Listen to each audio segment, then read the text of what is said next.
This is the emergency broadcast system. This is not a test. Repeat, this is not a test. Stay tuned for further instructions.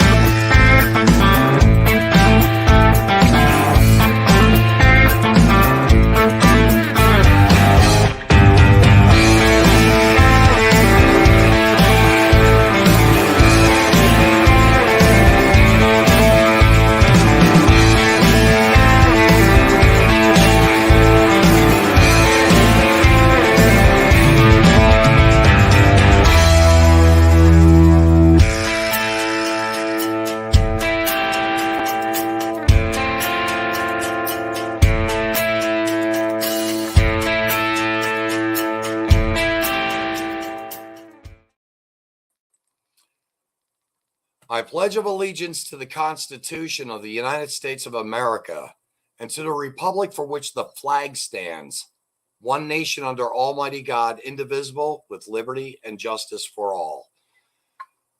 I say that because, folks, I'm about ready to make an announcement. I have to do it. I just have to do it. I can't help but do it.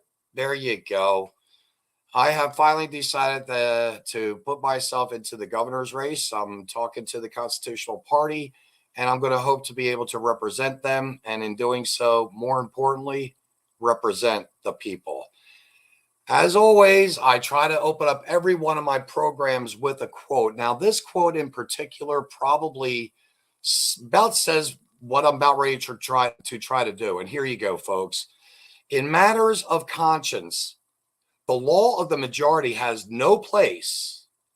It is the moral duty of individuals to uphold what is right, despite social norms. Aristotle, again, in matters of conscience, the law of the majority has no place. It is the moral duty of the individuals to uphold what is right, despite of social norms. What that actually means, folks, in my heart, what that means is that you don't have to necessarily vote because, let's just say, your grandparents of yesteryear or even your parents today vote for one party or the other because it's what they believe in. You've got to start looking at the candidates in this case. You've got to start really viewing them to see what they are about, not the R or the D or the I or the C before, during, or after their name. You've got to learn your candidates. I can't even begin to tell you personally myself, I believe, this is my belief, that a common man such as myself, a man that's always toiled with his hands, with his back, who's worked construction, who's worked production for concerts, theatrical, commercial events, has a better grip on what is concerning to the American people. And I'm going to say this before I introduce my next guest. I'm going to do something no governor has done yet before. I know this. We had a president that tweeted. It seemed like it was too much, but I'm going to dedicate at least 2 hours, if not one time a month minimum, 2 hours to the general public in hopes that you can call me up, talk to me, and ask me your questions of concern. And let's see if the staff that works around me and with me, notice I said not for me. No one has ever worked for me, and I've had several businesses. We have all worked for money, but what we have done is worked with one another. And that is what we have to do. We have to work with one another to find that common ground so we can accomplish things. So, with that being said, on with the show. I met a young man a few months back, just about a month and a half, maybe 2 months at best, at a rally, a GAG rally to be exact. He's going to be 20 years old on November 21st. That means he's probably just about old enough to be my grandson. But truth be told, a very impressive young man. He is originally from St. Louis and has lived in Kansas City since July of 23 for school. Believe it or not, he was homeschooled all of his life. And his first real classroom experience was when he actually started in college. He has used his entire senior year of high school to get community college credits. Notice what I just said. He used his entire senior year of high school to get community college credits transferable to the university in which he now attends. He has completed 3 semesters of community college, acquiring a 4.0 GPA. I don't know if anyone knows what a GPA is. It's called grade percentage average. And a 4.0 is about the best you can get. Any more now, if your kid walks out of high school and they've got a proficiency level, what the heck is a proficiency level? I want to know. I think we should be graded on merit of 1, 2, 3, and 4. It's really that simple, because then you know who is the cream of the crop. But he has saved thousands of dollars in doing so, by the way, in going to community college while in high school. He's actually a very bright young man in doing that. He has been interested in politics since 13 years old, when Donald Trump first ran for president, becoming POTUS, of course, in 2016. He's interested in the government and the way the government is designed, and really captivates his attention. In the years following the 2016 election, he got more proactively engaged. He says he is a total nerd when it comes to the U.S. government, attending a few political science classes, which are described as his best classes taken, and instructed already by one of his favorite professors to date. So I'm going to bring him on right now, Nathan. I think it's about time. Enough of me giving you some fluff. How are you, my brother? I'm doing great. How are you doing? I'll tell you what. I'm doing better than frog's hair. Finer than frog's hair. So I'm going to get some lights on in here. I need to get some lights for sure. If you don't mind, I want to continue on with this, because I actually wrote 3 pages out on you, and I only have about a page and a half left. So you've been dedicated to TPUSA, Turning Point U.S.A., and you have been requested to be considered working within chapter operations. How do you feel about that? How do you feel about the TPUSA? Tell us a little bit about that, please. So I can't speak for Turning Point as a whole. I can only speak for my experiences, but I run our chapter on my campus. I started running it at the beginning of this past semester, and it's been great. We've had a lot of really fun events. Actually, last night we just had a gentleman named Anthony Watson on our campus, and he gave a really great speech to our students and a lot of community members as well. Earlier this year, we had a huge watch party for the second GOP debate. We've had tablings. I've sat down with people and debated them and stuff, just on my campus. So it's been a really great experience. If you are looking to go to college or you're in college, I would highly, highly recommend you join a chapter. Right on. Right on. Now, it says here, and I'm going to tell you right now, I'm a little afraid to say it, but you enjoy debating and exchanging ideas with fellow students over various topics. I do not want to bring a debate into this program, okay? And this is about, and I'm impressed. I mean, 20 years old, you're in college, you love to debate, you're kind of leaning towards what I consider the common sense side of thinking, by following Turning Point USA. You were actually homeschooled for your whole life, correct? Yeah, so technically 11 years. Did you manage to still be able to find that balance of social interaction? Because I will tell you, meeting you the way we met, and we'll get to that in a moment, meeting you the way we met, you seem to be a very social creature. Whereas so many other students right now, they look at you and they look through you. They don't smile. I don't know how to explain it. It's like looking into the abyss sometimes when you look in their eyes. So how is it that you found that social expression that you do have? Yeah, so being homeschooled was honestly really great. So the reason why I was specifically was our schools around where I lived were really bad. And my mom did not want me to be a part of any of that. So she was like, you know what, like the best education I can give for this kid is just to do it myself, which I'm extremely grateful for. The whole social aspect of things, it's like, it's really up to what like your parents want to do. Because I've met people who are homeschooled who were extremely sheltered by their family. They were kept like within their small circle all their lives. And I don't agree with that perspective. The way that I was homeschooled is my mom put me out into the world and had me do things. Like around St. Louis, there are a handful of homeschool groups and they organize events and everything like that, at like museums and things. So she was always having me go out and do stuff like that. I would go and do summer camps. When I got a little bit older, I started taking classes with one of the homeschool groups. So I would do like art classes, graphic design, like stuff like that. I did band for a couple years. And they're taught by some of the other like homeschool parents who are like extremely qualified to be doing so. I mean, my graphic design class was taught by a professional graphic designer. That was like his full-time job. He took a little bit of time out of his day every week to come and teach this class to a bunch of homeschool students. So it really depends on the resources that your family wants to provide to you. So my mom did a really great job, but I can't speak for, everyone who's been homeschooled. Right on. Because I found it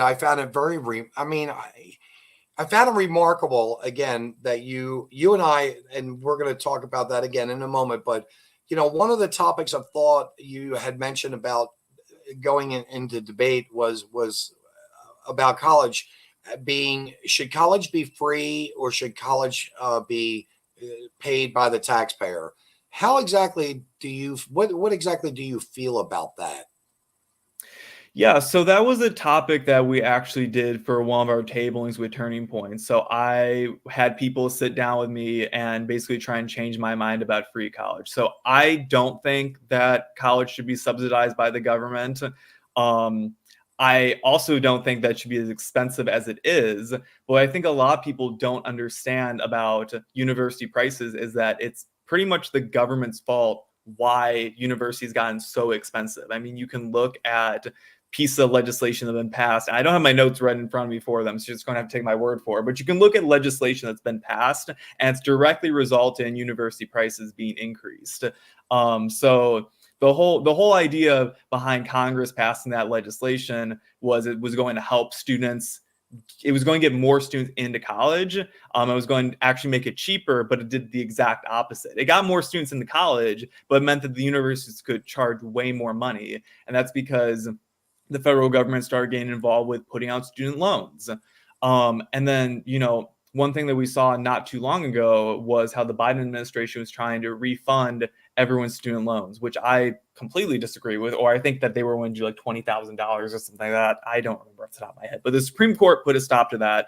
Thank goodness. But I don't agree with the government handing out money to people like that. I mean, you took out a loan. You should have known what you were doing with it. It's called a loan for a reason. You repay back your loan. That's the whole point.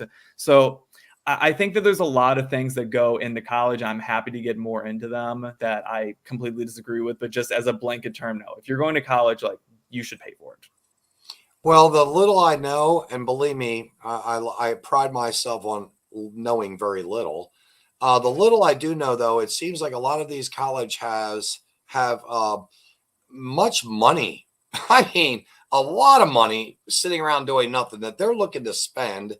And yet at the same time, they're not going to offer, again, tuition breaks to the students coming in, or maybe to students, let's say, that do come from a school district that is a little bit more impoverished, as one would say, opposed to the suburbs, an inner city school district opposed to the suburbs school districts. And I'm not saying that there's such a big difference in class, but I think you would agree, economy-wise or employment-wise, there is a big difference. In inner cities, you don't have the vast amount of job opportunities to go out and find that work.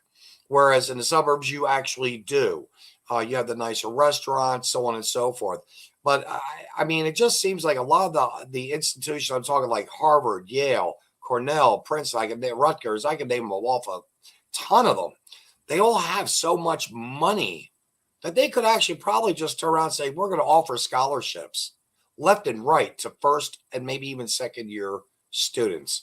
Is that a concept that you would be agreeable with?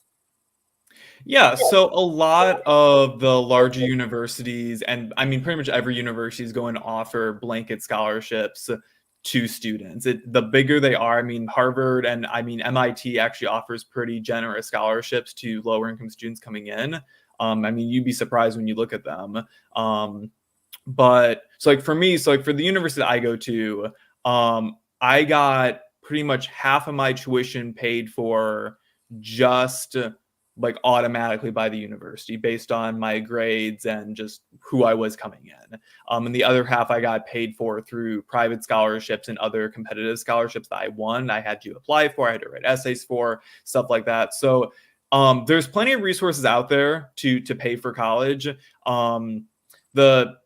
The paying for it part, I don't think is necessarily the biggest issue. It's not too terribly hard to find scholarships and everything like that, especially if you have good grades in high school. I have a bigger issue with the government stepping in and saying we're going to start repaying stuff. But yeah, I agree. I wish that there was more. I wish that universities were doing more to keep their tuition prices low. Heath Gilbert here says modern colleges and universities equal indoctrination camps. Do you agree or disagree with that? And what is your thought on that? I think it depends. It depends on who you are as a person. If you are someone who doesn't have a lot of like formalized thoughts going into a university, like you're not really sure where you stand politically, you might be pretty moderate or you might not really know anything at all. I would say it's very easy for you to start getting caught up in what your professors are saying. And also depends on your professors a lot too. I think that there's an idea out there from the right that every single university, every single professor is super left leaning. They're all crazy. They're trying to ruin society. And that's not true at all. So if you're going into a university and you don't have a lot of thoughts about anything, you'd be more likely to sway probably more left. But if you're going in and you're like me, who's already pretty conservative and was already, pretty knowledgeable about a lot of things, you're going to see through a lot of stuff. If you're someone who's already left leaning, like you're just going to agree with people even more. So I don't know if I go so far as to say that they're indoctrination camps, but I can definitely see how people could have their opinions swayed based on what they're hearing in a classroom, because you're being taught by people who are doctors who have had years and years and years of experience in teaching. So they are people of authority and you're more likely to listen to them. So it just depends on who you are as a person, I think. And it also has a lot to do with your major, by the way. If you're someone who's going to college and you're majoring in like gender studies or ethnic studies, I think you're going to get a lot more like crazy ridiculousness like that than if you're going to college for like mechanical engineering. So I think it also depends on your major. And I think you nailed it very well in saying it that way, because and I was actually thinking also more of I want to be a psychologist, I want to be a sociologist, I want to become a counselor or a therapist, and I want to save the world type young kids. And so they're a lot more easily influenced because, again, like unlike yourself, so many of them weren't raised to have that well balanced, and I'm going to say it right here, maybe I'm wrong, but I think I'm right, common sense. So many of them just don't have that common sense. They lack that self-esteem and their own self-confidence to independently think. Mm-hmm. So it's easier for them to be swayed by the small group masses, in short. Right. It says here that you had hosted a party for the second GOP debate where Representative Chris Lonsdale attended. Tell us a little bit about that. I kind of think that this is interesting that you've been that deeply involved. Yeah, so for the first GOP debate, it was me sitting by myself at my couch back there watching it, and I was kind of lonely. So I was in Turning Point after. I was like, hey, it would be kind of fun if we like run it, because like on our campus we have like a really big theater that has a huge like projector screen inside of it. I was like, it would be really fun if we like booked this space for that night, and then we could have like a bunch of people come and watch on the big screen, and we can all laugh whenever Doug Burgum talks, or when someone says something ridiculous. And so we did it. I organized it. We put it together. We had some people from some of the other Turning Point groups show up. And then, yeah, Representative Lonsdale, who's from North Kansas City, just came. I don't even know how he heard about the event. I think he heard about it through the lady who coordinates all of our high school chapters in the area. I think that she might have told him about that. I don't even know, but he just came. I just heard he was coming basically the day before. I was like, oh my gosh, an elected representative's coming to my event. Oh my gosh. Right on. So yeah, it was a lot of fun. So I think we had like probably 20 or 30 people that showed to that thing. So there was people who came that heard about it because they saw it on like our internal like university message board. There were some people who came, I think, who were just from like the surrounding area. It was mostly Turning Point people, though. Right on. Right on. By the way, a big shout out to Mr. Fox and Ruthie. We love you. Auntie Ruthie, we love you. Heath, thank you so very much. You guys, of course, you have my hearts, that's for sure. But seriously, Joe, thank you, by the way, jumping in. So also now, if I'm going to go to the next one, is you had also had a keynote event on campus this semester with Anthony Watson. Can you tell us a little bit about Anthony? Yeah, so that was a really fun event that actually just took place last night. We had requested a speaker to come out, and we got Anthony Watson to come down to our campus. He's great. He was an Olympic athlete. He did skeleton racing, which I think is like some form of like, it's like bobsledding, but not quite. I don't remember off the top of my head, but he was great. So he came down to our campus. He was an Olympic athlete, and he got canceled because he basically came out as a conservative, and he got all his sponsorships and stuff taken away from him.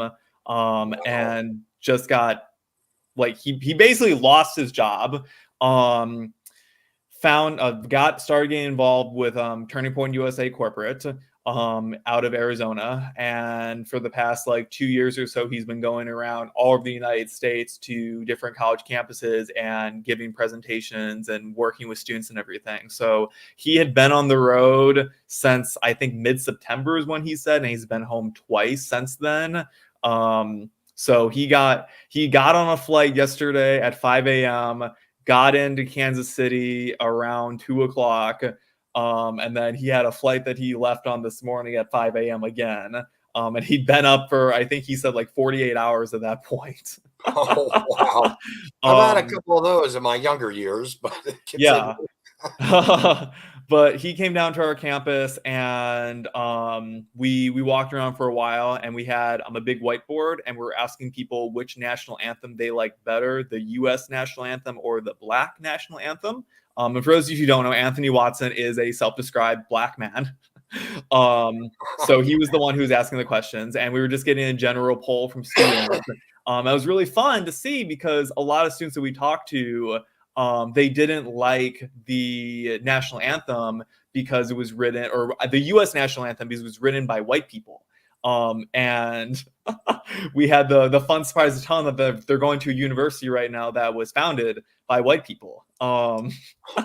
So they voted for the Black national anthem just because they didn't like the U.S. national anthem because it was written by white people, and they had never even heard the Black national anthem before.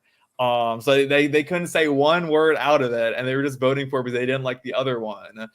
So it was really fun to talk to students and hear from them and their rationale of like choosing the way that they did the survey. So it's just a fun thing that we did for a while. And then later that day, he came down and did his presentation, everything on campus. So we had a nice turnout for that as well. We actually had a bunch of people who were just from the community show up. It actually wasn't mostly students, which was really fun to see. So he was a great speaker. It was fun to work with him. And I'm super excited. I'll be attending AmFest in Phoenix, Arizona this year. It's actually 1 month from now. So I'll meet up with him there as well. So it should be a lot of fun. But yeah, he was a great speaker to have on campus.